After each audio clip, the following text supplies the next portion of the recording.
Betty Dodson is an author and a feminist icon, and she's often referred to as the godmother of masturbation. Interesting nickname. And she wrote a very popular book back in 1973 called Sex for One. I guess that's why she's called the godmother of masturbation. Now she's 85 years old, but she just relaunched what's called her masturbation masterclass.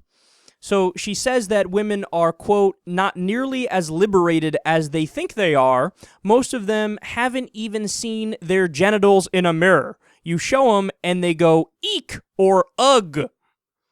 So she's a very eccentric person, I guess we could say. And she lives in the city, and she used to have these gigantic orgy parties in her apartment.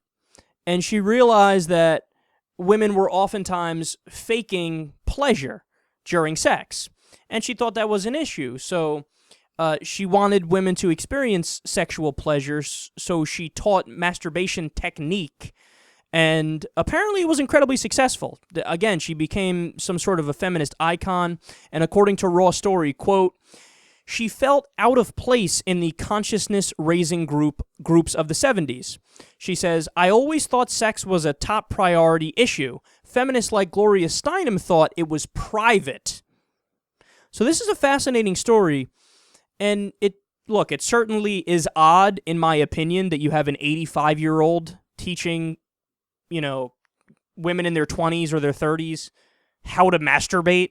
Like, I don't know, maybe this is coming from specifically a male perspective, so I'm biased in that way, but the idea that you had to teach me to masturbate, teach guys to masturbate, believe me, at least according to myself and my friends, so anecdotally, we were able to figure it out. We know how to get it done. But I guess what? It's different for women in the sense that she says, she gives one example where she was teaching a 25-year-old woman, and she said she had never had an orgasm in her life, the 25-year-old.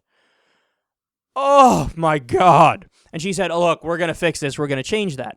And so they did. She gave her the technique, and they worked through it, and now clearly she's much happier, the 25-year-old.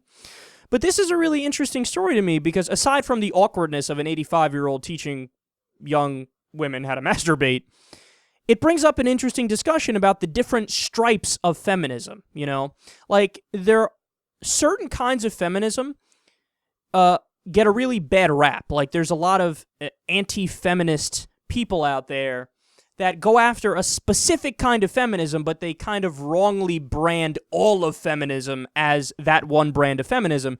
And I'm specifically referring to the kind of feminism that essentially tries to eliminate the idea of a feminine persona or identity, right?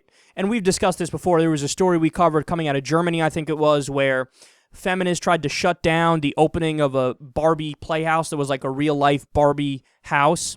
And they were angry because they're saying, oh, you're pushing the stereotype that women are supposed to look like that or act like that or whatever, or be feminine, right? And meanwhile, there were like so many little girls who just genuinely were into Barbie and they wanted to go to the Barbie playhouse just for fun. And when I see stuff like that, I think, yes, you crossed the line there. Like, that's not actually feminist. And, the feminists who are anti-porn and the feminists that try to force women to take on the roles that used to be considered purely masculine. Like, you have to be a business owner, you have to be a CEO, you have to put a primary focus on these things, right? That is a specific brand of feminism that I think gives a bad name to all of feminism, because that's like a kind of tyrannical feminism where they have this hardline idea of what a woman is, and that idea is a woman is not allowed to embody what was considered the old school traditional feminine roles. In my opinion, is a much better stripe of feminism or brand of feminism is the kind of feminism that tells women, look, you can do what you want. If you want to be a stay-at-home mother and a wife and take the old 1950s identity and do it that way, by all means, we're not going to judge you. Go ahead and do that. Or, hey, you do want to become a business person and be successful in that world. Okay, go right ahead. Do that. Or the kind of feminism that says, oh, why don't you empower your sexuality as a woman and not, say, since we've been used as sex objects for so long, we're going to now say that women shouldn't be involved in porn and they shouldn't use their sexuality and they should get ahead only using their brains. It's like, again, I think that's anti-woman, even though that is a specific stripe of feminism.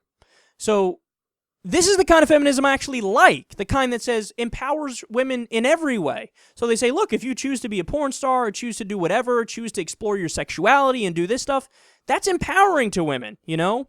To try to tell women, you know, you've been exploited sexually for so long, so now don't have anything to do with sex. That's anti your own nature, an anti-human being, because everybody's into sex. I mean, what? Maybe less than 1% of the population is asexual, but everybody's into sex in one way or another. And to me, this is a more liberating kind of feminism. The kind of feminism that's an all-of-the-above feminism. Not one that's tyrannical and says, hey, you can only act in this way, you should not use your sexuality at all or experience that at all. We should stop letting little girls use Barbies. The kind of feminism that I like, and I would even consider myself a feminist, is the kind that says, hey, give women an equal opportunity, give women equal pay for equal work, and let them explore their sexuality just like men do. You know, let them enjoy masturbation, enjoy multiple sex partners, get rid of this ridiculous idea that if a guy has sex with a lot of girls, he's a stud, but if a girl has sex with a lot of guys, she's a slut. Like, why does one have a positive connotation and one has a negative connotation? That's the feminism I could get behind, the ones that say, no, fuck those labels, fuck those barriers.